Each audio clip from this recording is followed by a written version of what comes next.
A couple of years ago, Akim and Brian approached me to propose a book on their current research, which was on conflict resolution initiatives in Africa, Latin America, and Asia, and this was conflicts involving companies specifically. Two things struck me at the outset. The first was the extent to which they'd engaged with companies as well as affected communities and local and national governments to conduct their research. It was clear to me that they'd been given excellent access, but also that they were committed to seeing the problem from all angles. And the second was the importance, it seemed to me immediately, rather than taking on the book that they were proposing, but also to tell the backstory, to, if you like, look at their last 10 years of research rather than simply their last 2, by producing a book that not only addressed how communities and companies could get out of conflict, but how they'd got into it in the first place. The book really explores the promise of business investments in fostering inclusive development. And what we find is that this promise is very frequently disappointed, and because of conflicts that are left to fester. Conflict, even if it is acute conflicts, are manageable if they are dealt with pragmatically, locally, and on their own terms.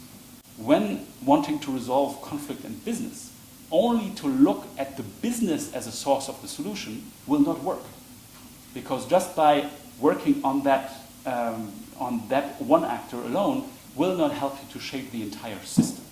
We think there are a lot of experiences and tested solutions to conflict out there, and leaders in business, in government, and at the community level who would like to address conflicts surrounding large-scale business investments in another way do in fact have relatively solutions that can work at the relatively short-term and medium-term level, because these solutions work despite the fragility and despite the complexity.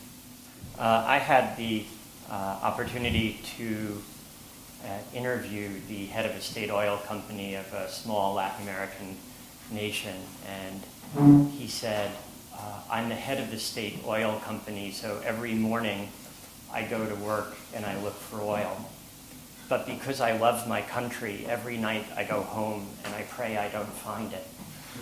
And that is really the dilemma. We need private sector activity as an engine of economic growth and development, and yet the risks are currently so badly managed that we know that there's as much chance of setting the clock backwards as setting it forward in the current world. That means that this is not just a book for business.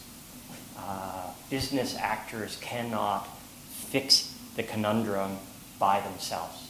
This is also a book for host and home country governments, for international institutions, for development actors who need to be anticipating the investments where we started.